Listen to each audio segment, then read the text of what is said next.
Assalamualaikum warahmatullahi wabarakatuh. Perkenalkan, nama saya Arya Daun Tirta, nomor NPM 210430101993, mata pelajaran PIK. Di sini saya akan menjelaskan 12 prinsip komunikasi.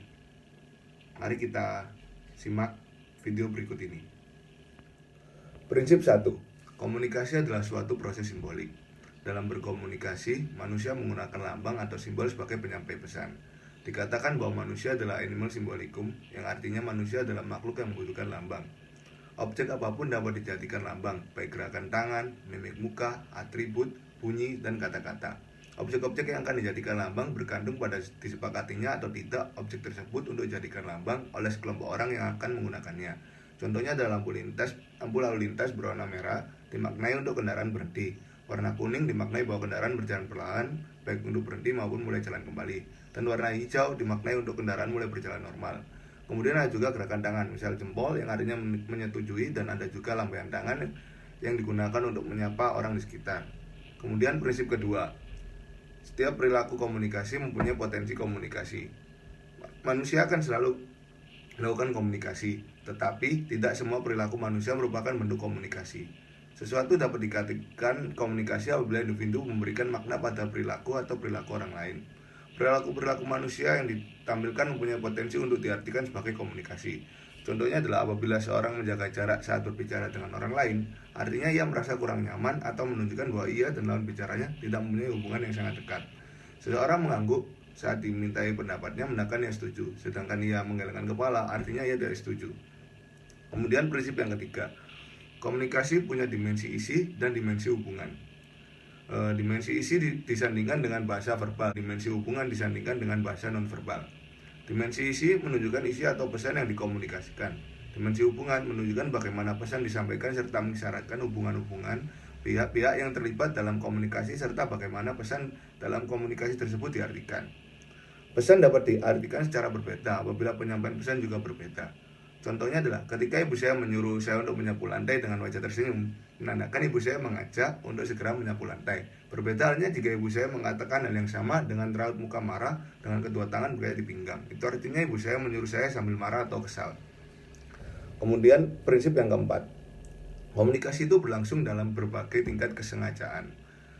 Komunikasi tidak selalu disengaja, walaupun kita terkadang tidak bermaksud menyampaikan pesan secara sengaja, tetapi orang lain menyikapi dan perilaku kita bisa berpotensi untuk diartikan orang lain sebagai bentuk komunikasi. Kita tidak dapat mengendalikan orang lain untuk menginterpretasikan atau tidak sikap dan perilaku kita. Contohnya adalah, saya sering menyapa orang di sekitar pemukiman saya saat sedang berpapasan dengan menganggukkan kepala ke orang tersebut, walaupun saya dan orang itu tidak terlalu dekat dan hanya sekedar tahu. Kemudian prinsip yang kelima, komunikasi terjadi dalam konteks ruang dan waktu. Makna pesan juga bergantung pada konteks fisik dan ruang, termasuk iklim, suhu, intensitas cahaya, dan sebagainya. Waktu, sosial, dan psikologis. Waktu juga mempengaruhi makna terhadap suatu pesan. Contohnya, saat saya tidak ingin bercerita masalah saya tetapi teman-teman saya sedang berkumpul, maka saya akan menunggu teman-teman saya pergi atau pulang dan akan menceritakan teman dekat saya saja. Kemudian prinsip yang keenam, komunikasi melibatkan prediksi peserta komunikasi. Contohnya, di Indonesia setelah makan, seseorang yang ingin bersendawa akan berusaha menahannya atau melakukan tanpa suara, karena merasa itu adalah suatu tindakan yang tidak sopan. Sebab ia sebagai komunikator akan memprediksi reaksi orang-orang di sekitarnya, dan tentunya ia akan malu jika dianggap jorok dan tidak sopan. Kemudian prinsip yang ketujuh, komunikasi itu bersifat sistemik. Ada dua sistem dasar yang berperan dalam proses transaksi komunikasi, yaitu sistem internal dan sistem eksternal. Sistem internal merupakan seluruh sistem nilai yang turut ketika manusia berpartisipasi dalam komunikasi yang telah dicerna selama ia bersosialisasi dalam bermacam lingkungan sosialnya, seperti keluarga, teman dekat, kelompok-kelompok pergaulan, tempat bekerja, dan sebagainya. Sistem internal meliputi unsur-unsur seperti tingkat kecerdasan, motif, pengalaman, masa lalu, cita-cita, pengetahuan, dan lain-lain, yang membentuk seseorang menjadi berbeda dengan manusia lain, atau dalam tanda kutip unik. Contohnya adalah, ada salah satu teman saya yang bisa dikatakan punya tata krama yang kurang di masyarakat. Saya memikirkan bagaimana cara menasihatinya, tetapi tidak melukai hatinya. Contoh kedua yaitu ketika ada teman saya yang mengiming-imingi saya makan, tetapi saya sudah kenyang. Saya tidak akan tergiur oleh makanan tersebut. Betul lagi kalau saya belum makan, pasti saya akan tergiur dan ikut membelinya. Kemudian prinsip yang ke-8, Semakin mirip latar belakang sosial budaya, semakin efektiflah komunikasi. Komunikasi dikatakan efektif apabila hasil dari komunikasi sesuai dengan apa yang diharapkan oleh pihak-pihak di dalam komunikasi. Contohnya, saya berasal dari Surabaya dan akan kuliah di Surabaya. Ada saat dimana teman-teman saya yang di daerah Surabaya juga mengajak untuk berkumpul untuk mempererat dan lebih kenal satu sama lain dalam proses sosialisasi. Dalam proses sosialisasi ini, saya dan teman-teman saya berasal dari daerah yang sama dan sosial dan budaya yang sama. Kemudian prinsip yang ke-9, komunikasi bersifat non-sekuensial. Contohnya adalah, paham atau tidaknya anak yang sedang belajar di kelas tidak dapat dilihat dari mimik muka anak tersebut. Maksudnya, waktu memperhatikan pelajaran, pasti anak memasang muka datar atau tidak berekspresi. Hal tersebut tidak bisa dijadikan patokan anak itu memahami pelajaran itu atau tidak. Kemudian prinsip yang ke-10 adalah komunikasi bersifat prosesual, dinamis, dan transaksional. Komunikasi sebagai satu proses yang dinamis dan transaksional dimaknai bahwa orang-orang yang berkomunikasi mengalami perubahan secara fisik maupun mentalnya.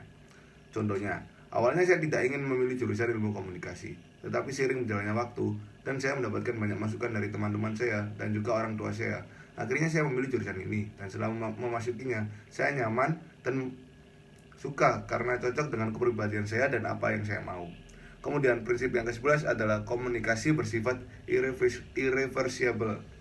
Komunikasi juga bersifat irreversible atau tidak dapat dikembalikan. Artinya efek atau dampak komunikasi tidak dapat dihilangkan. Jika kita menyakiti orang lain dengan ucapan kita, maka efek sakit hati itu tidak akan langsung hilang. Untuk itu, proses berkomunikasi harus dilakukan secara hati-hati oleh pelakunya. Contohnya adalah, dahulu teman-teman saya ada yang melontarkan kata-kata tidak enak kepada saya, meskipun itu hanya bercanda, tetapi menyakiti hati saya. Dan meskipun saya sudah memaafkannya, tetapi perilaku yang diberikan kepada saya tidak akan pernah saya lupakan. Kemudian prinsip yang terakhir adalah komunikasi bukan panacea untuk menyelesaikan berbagai masalah. Banyak masalah atau konflik dapat terjadi, namun komunikasi bukanlah panacea atau obat mujarab yang mampu meredam itu semua karena berkaitan dengan masalah struktural. Contohnya, saya punya teman yang rumahnya cukup jauh. Setiap kali saya dan teman-teman lainnya berkumpul, teman saya yang satu ini selalu tidak ikut. Sebelumnya tidak pernah mengatakan kalau tidak bisa ikut karena rumahnya jauh, sehingga menimbulkan kesalahpahaman. Padahal dia adalah anak yang cukup aktif, namun setelah ditanyai alasan mengapa dia tidak pernah hadir, teman-teman lainnya mencoba untuk memahaminya. Sekian pemaparan 12 prinsip komunikasi. Bila ada salah kata mohon dimaafkan. Wassalamualaikum warahmatullahi wabarakatuh.